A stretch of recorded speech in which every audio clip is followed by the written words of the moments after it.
Hello, everyone. Thank you, Vishen and Manvali, for giving me this stage to share our story. Today, I'm standing here because of a promise made between two strangers. 46 years ago, I was born, I'm the daughter of a single mother. And when I was 2 years old, my mother was jobless and she was struggling very badly. And this is when she met a stranger, Cristina, a poor refugee woman from Angola, living in Portugal. She was a widow. She was totally illiterate. She had 6 kids of her own, and she worked as a cleaner to support them. When she met my mother and saw her struggling, she didn't blink her eye, and she offered help. She told my mom to go to the city, 6 hours away from the little village, to find herself a job, and she would take care of me until she came. So my mother left to Lisbon, and she never came back. So I became the 7th child of Cristina. Cristina was the only black family in that area, and those days it was totally inconceivable, the idea of a black woman to adopt a white child. She struggled severely to convince the social services that they wanted to take me away from her and put me in an orphanage. She used to say, "Who feeds 6, feeds 7. 7 years later, when I was 9, Cristina suddenly passed away of a heart attack. I didn't understand that she had died, so I just thought she had gone to Lisbon to find my mother. And I waited and I waited and waited for Cristina to come. When I was 12, I had to stop going to school. I was doing grade 5. And from that point onwards, I was told that the only thing I could expect to achieve in life was to be a cleaner like Cristina. So when I was 18, I left Portugal, and I told myself, if the only thing I'm going to achieve in life is to be a cleaner, I am not just going to be a cleaner, I'm going to be the Ronaldo of the cleaning world. So I left Portugal and I went to Switzerland, where the best cleaning in the world's jobs they were. I learned how to speak French, and I was cleaning. And when you're a cleaner those days in Switzerland, when you are a cleaner living on a minimum wages, they don't give you a visa. 3 years later, going home from work, I was hit and run by a car, and I woke up in the hospital with the police investigating the accident. They found out I was living illegally, and they asked me very politely they gave me 30 days to recover from my injuries and to exit the country. I was devastated, but I thought, I'm Ronaldo of the cleaning world. I can start my life in a new country, and I left to England. I learned how to speak English from the scratch. I was washing dishes in restaurants. I was cleaning toilets. Sometimes I had 3 jobs, one during the day, one part-time at night, and one part-time on a weekend just to pay my bills. 3 years later, always looking for better opportunities, I went to the job center. And they told me Emirates Airlines was recruiting cabin crew. I went on Google and researched how to pass the job interview. And I didn't fit the criteria. First, it doesn't look like, but I'm very small, high heels. And I didn't have the education. You have to have secondary education to work as a cabin crew. I went for the job interview, and I just thought, if I go to this job interview, I'm not going to go as I'm looking for a job. I'm going to go as I am already a flight attendant. I went to Benetton. I bought a suit, the same color as a flight attendant. I did the makeup, and I went for the job interview. That day, there was 100 candidates. 100. And only 2 of... And they asked me, why there is 100 candidates here, why should we give you the job? What makes you so special than any other cabin crew, other candidate? I told him, if you recruit me, you are recruiting the best, the Ronaldo of the cleaning world. So they gave me, and I couldn't believe only 2 of us, they got the job. So, 2003, I moved to Dubai, and I really felt like I had won the lottery. I couldn't believe I was flying to Seychelles, Mauritius, Maldives, and I was staying in 5-star hotels. It was incredible. Shortly after, I was recruited to work as a VIP flight attendant to the royal family in UAE. So I thought I hit jackpot twice again in a lifetime. So I was flying undercover to royal family all around the world, staying in the most amazing places. And 3 years later, I was asked to do a 24-hour layover in Bangladesh, one of the third world countries. You know, when I got to Bangladesh, I always thought I came from a very, very, very humble background. Christina lived on food stamps. She had a tab at the grocery shop. She didn't know how to feed the kids. But when I went to Dhaka, I understood what was the meaning of poverty. And I thanked God for everything I had and didn't have. So what I ended up doing exactly what Christina had done to my mothers. I ended up promising these struggling families in the slums of Dhaka that I was going to take care of their children until they finished their education. I started to swap all my flights, my Seychelles, Mauritius, Maldives, New York, Milans, and I started to go to Dhaka. I started by helping 39 children. Soon it became 98 kids, then 200, and then 600. I'm going to be honest with you, I had no idea how to help these kids. But I opened a daycare center, a preschool, primary school, secondary school, first aid center, computer training center, a dental center. I didn't know how to do any of those. But I found people, experts. I would go, Puri, you're a teacher. I have at school. Teach me how to run the school A to Z. Puri, teach me how to recruit a teacher to teach my kids. Someone will do the draft, put an advert on a newspaper, and we recruit. So I learned everything A to Z. It was not me. People, they taught me how to do it. So I had and then I was still flying as a cabin crew, and I had this my goal and my vision from day one in 2005 was one day my children, they're gonna grow up, they're gonna leave this slum community, they're gonna go abroad, they're gonna go to universities, they're gonna go work in amazing companies. People, they thought I was crazy, totally crazy. Because when these kids, when I met them, they didn't even had a birth certificate. Their mothers, they never had gone to school. They didn't know how to read and write.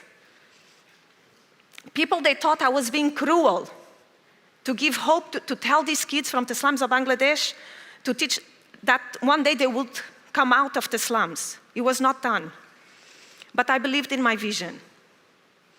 For the first 3 years, I never had to ask for money. People, they knew who I was, cabin crew, they were helping me. The pilots, they were helping me. Passengers of the airline, they were helping me. People, they were giving me clothes, shoes, toys, books, diapers, milk, formulas. I was asking the cabin crew to carry these items over. If you were flying first class, I would meet you 2 hours before the airport without knowing who you were and asking you, are you going to Dhaka? Do you have extra allowance? Can you take my things? Are you flying business class? You have extra allowance? Can you take 20 kilos for me? Can you take 10 kilos for me? And this is how I was doing things. 3 years later, 600 kids, recession came, the global recession in 2008. And overnight, I started to lose one by one all my sponsors. They were vanishing. So we started to cut down costs and expenses. And I was really desperate at the time to find investors, because in the slums of Bangladesh, when you don't put the food on the table of a child or a roof over the head of that child is going to be forced to get married at the age of 10, 11, 12 with someone 2 to 3 times her age. So this is where I met my best friend, Google. So I typed Google, what is the quickest and most efficient way to find investors, to make money, to pay the cost of these kids? And Google said, if you know someone famous, like Angelina Jolie, Ronaldo, and they become the ambassadors of your organization, you will get the money. I wrote letters to many famous people. I kept researching, and Google said, if you go on a popular TV show, you will reach a wider audience and they will know what you're doing. So I wrote letters. And then I came across an interesting article that it said there was a team from England of athletes going to the North Pole. They had raised £1 million, and they were hoping by reaching the North Pole, they were going to raise £2 million. Wouldn't you go to North Pole to raise £2 million? So I thought, oh my God, I have no idea where is the North Pole, what I have to do to get there. And remember, I didn't finish school. But to get these £2 million, to keep the kids in school, I'm going to get there. The next expedition available was in 4 months. So I Googled on the internet, and I never had done sports in my life up to that point.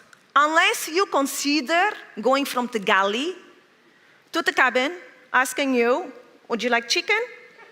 Would you like beef? Tea? Coffee? But I thought, an athlete is not an athlete when he's born. What do I have to do to transform myself into an athlete? I found myself a personal trainer coach online, and I asked him, Ismael, did you watch Kung Fu Panda? Me, Panda, we have 4 months to get to the North Pole. Train me. 4 months later, I became the first Portuguese woman to get to the North Pole.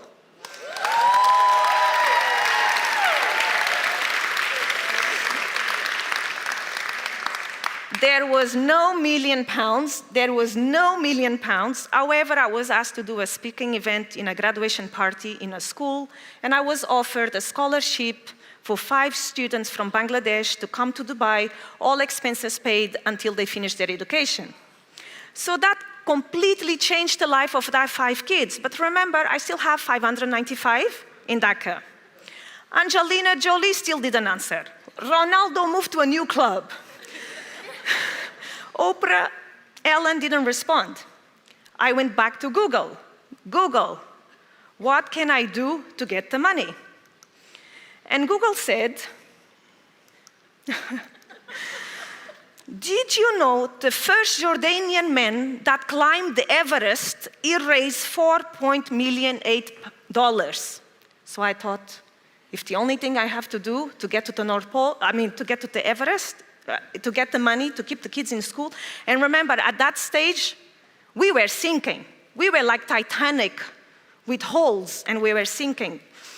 So I decided to climb Everest.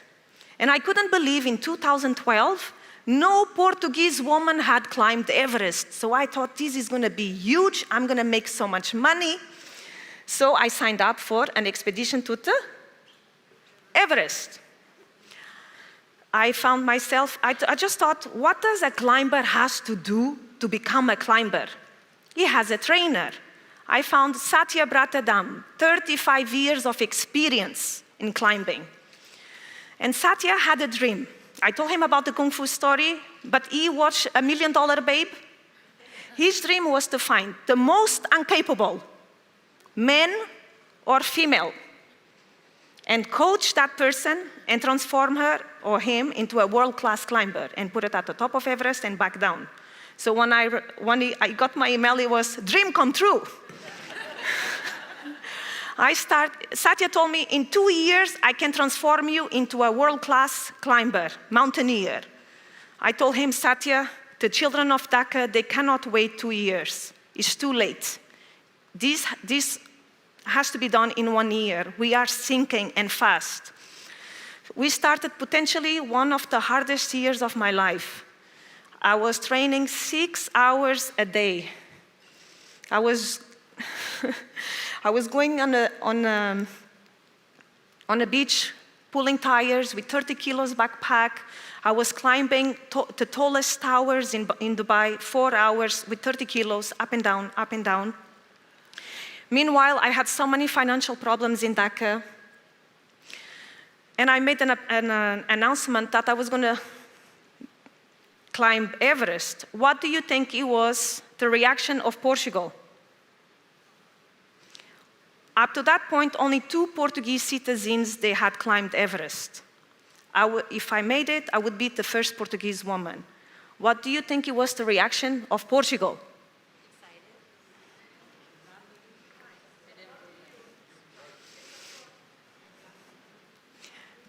Portugal said, "What are you doing? You're going to bring so much shame into our country. You are not a climber. If anyone dies in Everest this year, it's because you kept a traffic line." Anyway, I stopped, and I was deaf, and I kept training. 1 year later, on the 21st of May, 2013, I became the first Portuguese woman to climb Everest.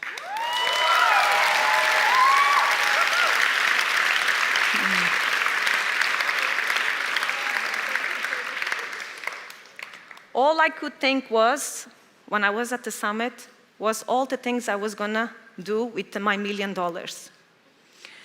When I was at the top of Everest, people, they asked me, how did it felt? Was it like, yeah, I'm here at the top of Everest, I made it? No. My Satya Bratadam got really sick with altitude sickness, and my Sherpa, they were sick. I was 45 minutes at the top of Everest with my oxygen bottle running low. I had no idea where Satya and my guide they were. I didn't know if they had come down or if I was up. And I was there standing in Everest, seeing all the other climbers that had made it, calling their family members and loved ones to tell that they had made it to the top of Everest. And my phone had frozen. I couldn't call anybody to say I had made it. Anyway, 45 minutes later, Satya made it. We took the beautiful shot, and I came back down, and all I could think was all the things I was going to do. When I came back down, there was no $1 million.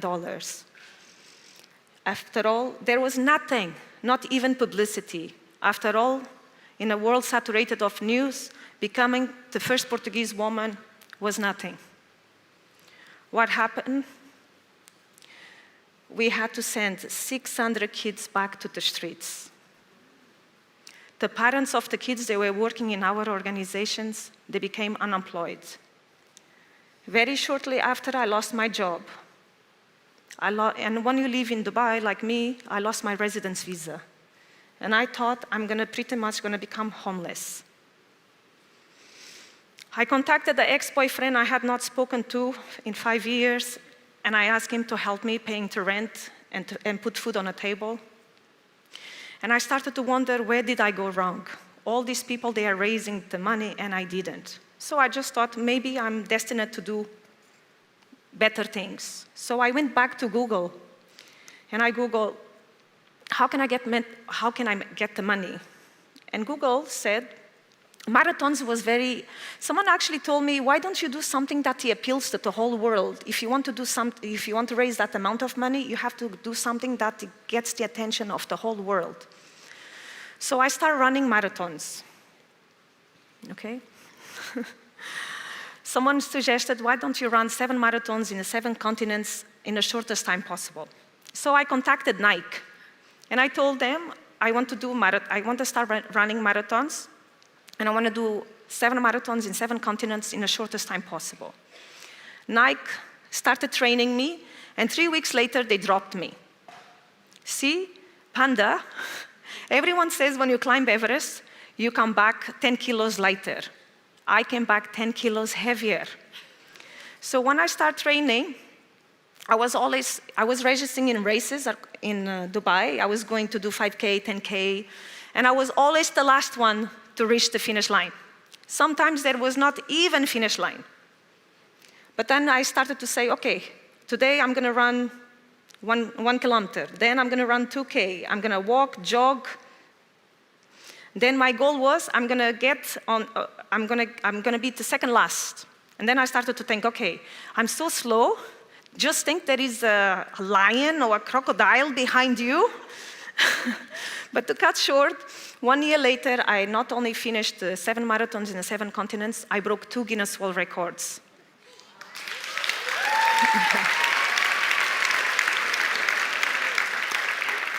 2015, I decided to be more ambitious. I did 7 marathons, 7 continents in 6 weeks. So we thought, let's do it in 7 days. People, they thought I was crazy, that I would need a private plane or a private aircraft to do the 7 marathons in 7 days in 7 continents. I did it all flying commercial, all flying in economy class. We've done 6 marathons in 6 continents in 6 days. Unfortunately, I couldn't finish in 7 days because when I was supposed to land in Antarctica, there was a big storm and we had to divert back to Chile and wait for the weather to clear, but I still broke 2 more Guinness World Records.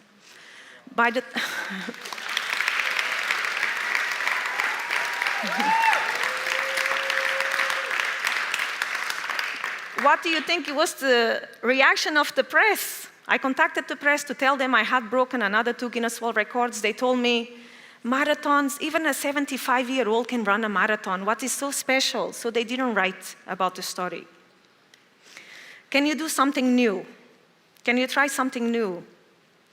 So I went back to Google and I typed, and Google said, if you swim from England to France, that is the equivalent of the climbing Everest in a swimming world. So I thought, this is different, the press is gonna love this, and I signed up to swim across the English Channel. When you try to swim across the English Channel, there is 3 things you have to do. Number 1, you have to sign up with the Channel Swimming Association to get the license to swim across the English Channel. 2, you have to hire a pilot to show you the way. And then you have to have a medical certificate showing that you're fit to swim across the English Channel. So the doctor thought, oh, you did the Everest, you did all these marathons, you're more than fit to swim across the English Channel. And then I had to start training. And I couldn't start training because there was a tiny little problem. I didn't know how to swim. So I just thought, a swimmer is not a swimmer when he was born. What does a swimmer has to do to learn how to swim? He gets a swimming coach. I found Kevin Millerick, and I told him, Kevin, I have to swim across English Channel in 1 year. My boat is sinking. Teach me how to swim. And Kevin told me, Maria, I am a pool swimming instructor. I do not know anything about swimming the English Channel. I told him, Kevin, the only thing you have to do is to teach me how not to drown when I'm swimming across English Channel. So Kevin teach me how to float first,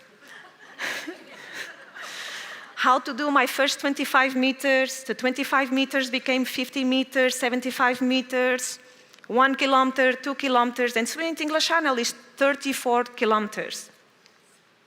Then I was ready to start swimming in the open ocean. So I started to register for small races, 400 meters on the ocean, 800. And my lovely children would come to support me on a weekend, to be my cheerleaders. The first race I did, my kids, they were there with my boyfriend. And we was a lot of swimmers doing the first race. And my boyfriend said, look, there goes Maria. And Shuli said, there is so many swimmers. How do you know it's Maria? Because this is the only swimmer that is going the wrong direction. You have to swim that way, and I was going to go to the wrong location. Anyway, I made it. I learned how to swim open water my first kilometer, 2 kilometers, 5 kilometers, 10 kilometers, 15 kilometers. And 1 year later, I announced that I was gonna attempt to swim across English Channel. So on the 31st August 2016, I attempted to become the first Portuguese woman to swim across English Channel. Just before I left for my swim, I got a message. You know, when you wake up, the first thing you do, you check your emails. I got an email from the schools in Bangladesh saying I was $200,000 in debt. And if I didn't pay the $200,000, they would sue me and I would have had a court case. So it was very important that I would swim across English Channel. So I went and I swam for 7 hours. I swam 15 kilometers, the right direction this time. 7 hours later, suddenly the weather changed and there was too many currents and the pilot decided to abort the swim. 2 days earlier, someone 1 kilometer away from getting to France had passed away and they didn't want to take the risk. So they aborted the swim. And I just thought, how can I go home now and tell these children, I'm sorry, I couldn't find the money. You have to go back to the streets a second time.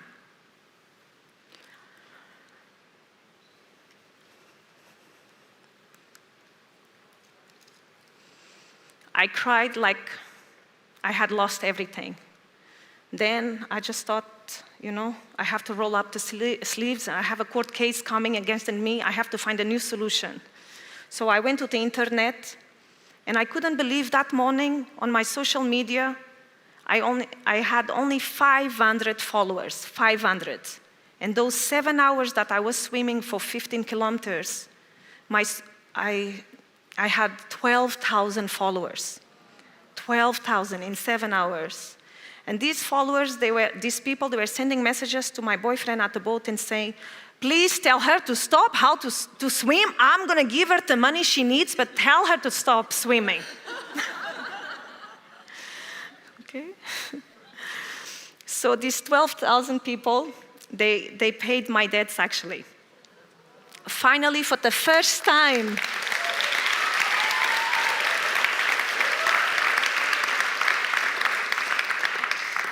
how long do you think it took me to recover from the crisis in 2008?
Years later, 8 Guinness World Records later, I finally managed to overcome the recession.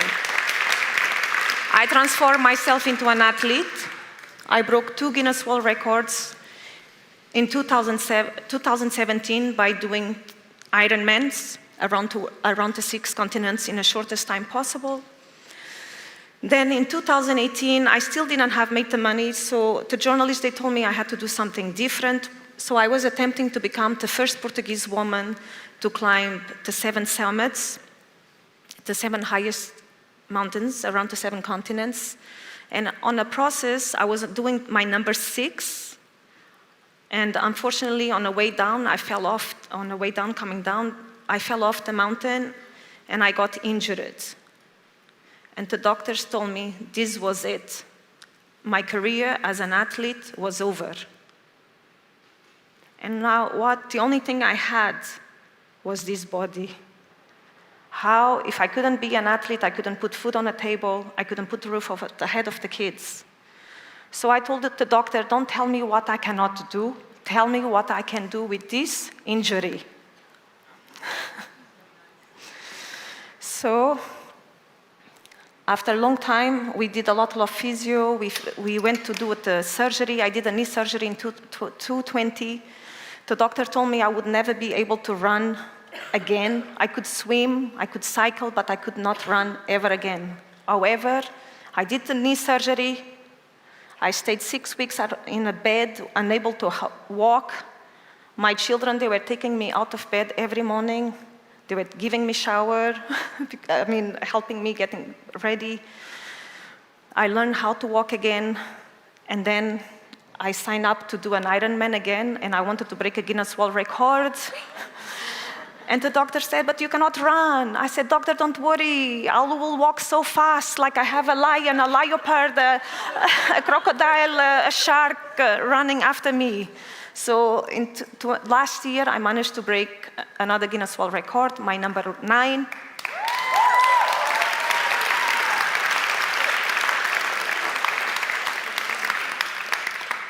February 2023, I managed to break another Guinness World Record.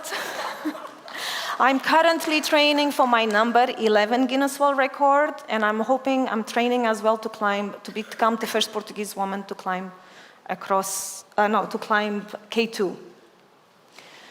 People often ask me, what has been the hardest thing I ever done in my life? Or what was the hardest thing until now? Was it losing my job? Was it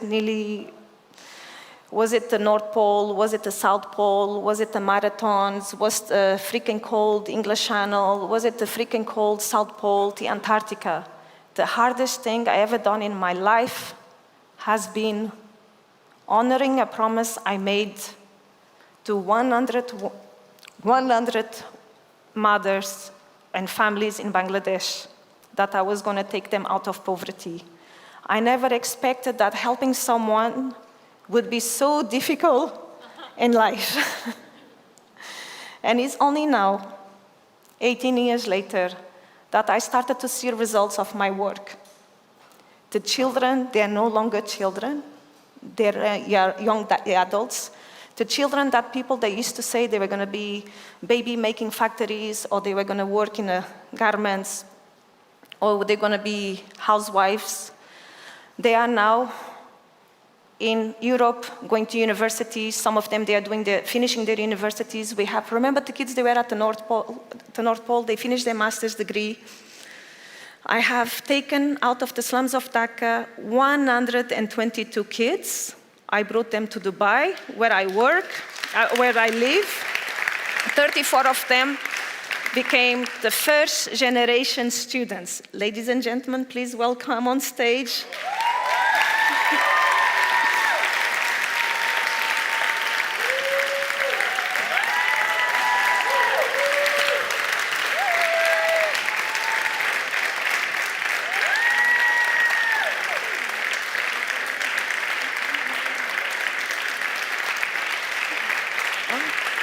The mic?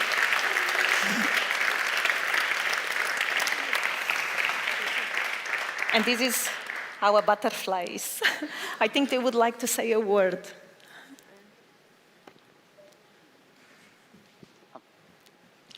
Hello everyone, I'm Alamin, and I'm 24 years old. And I met with this alien, it was in 2005, when I was just 6 years old kids, and I used to live in a slum, which was one of the biggest slums in Bangladesh. Suddenly, when I was just playing in the garbage, I saw a mysterious lady, and I never saw something like that kind of lady in our area with brown hair, fairy skin, and speaking with alien language that I never heard before. And then I ran to her because she was giving food and I was so hungry. And then after seeing her, I was so curious. I was touching her hair, skin, and trying to listen what she's saying. After that, she met with my parents, my mom, and she made a promise to my mom that I want to give a better future to your kids, and I want to take you from here to a better place where he can get a quality education, a better future. So my mom and my dad was the first family who believed on this alien.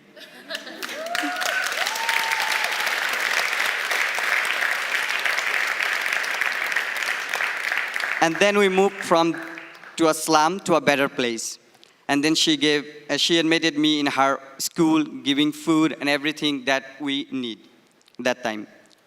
So I completed my grade 12 from Bangladesh. And then currently I am living in Dubai and working in a fashion company. And everything came to possible because of Mom Maria.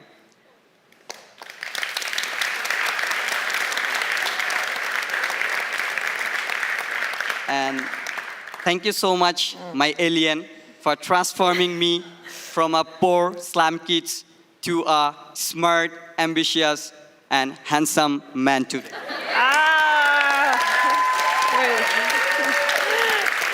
Okay. You may be wondering why he's labeling us, telling I'm an alien. Back in 2005, when I met these lovely family, children and their families, they thought that they lived in a slum of Bangladesh. They thought there was no other countries in the world, no other languages, no other humans, no other, nothing. They thought that small village where they live, it was the only place on earth. So when they first saw me, they thought, first, I was the first white person they ever saw in their life. Yes. So they thought I was an alien, and they were really scared of me. And the only reason they joined my organization was not because of education, because education was non-existent at the time.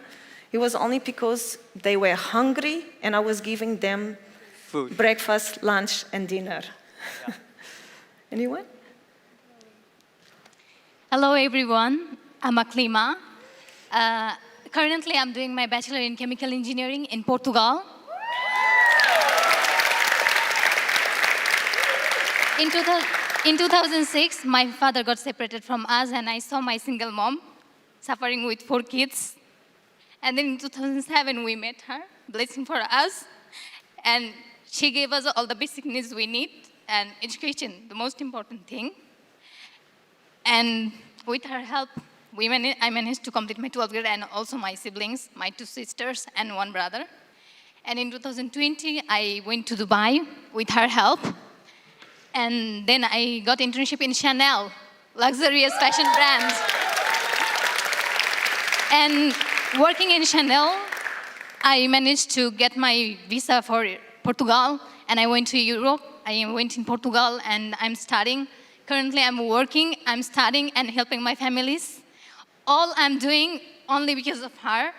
I'm very grateful for having her in my life. And today, I'm a young, independent woman only because of her. Thank you, Mom.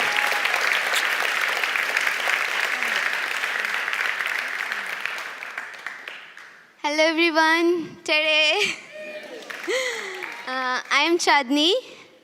And my mother got married at the age of 11, and now I'm 17. I will be 17 on October. I'm not married, have no kids, and I'm studying hard to have my dream comes true. I want to be a dentist, and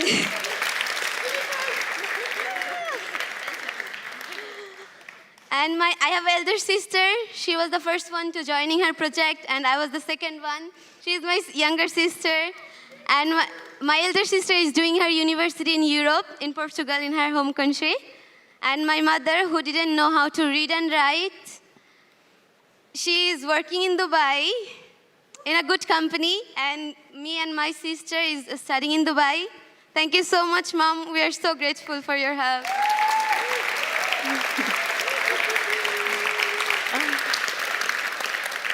Hello, I'm Shurjamoni. I'm 12 years old. When I was a kid, I was fully mute. I didn't talk to anyone. Now I'm the most talkative girl in the class. Thank you, Mom. Because of Mom, love.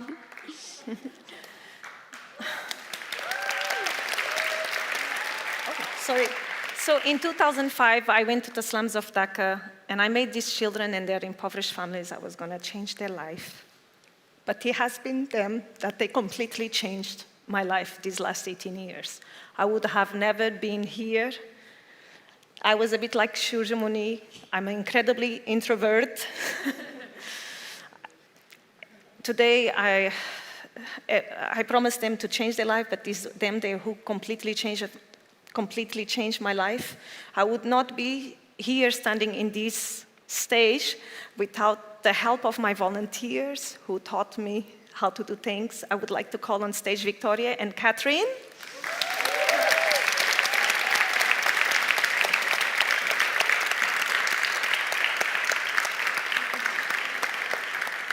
So I met Catherine. I'll let her tell your story.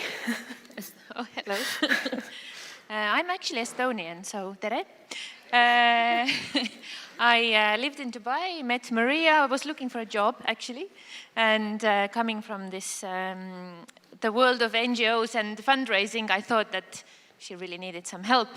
And I went to Dhaka a few times. I met these kids when they were very small, so I haven't seen them for 7 years. So it's actually very surreal for me to see them here in Estonia. But yeah, just if you think that humans or yourself, that you have limits, then just think of Maria. And,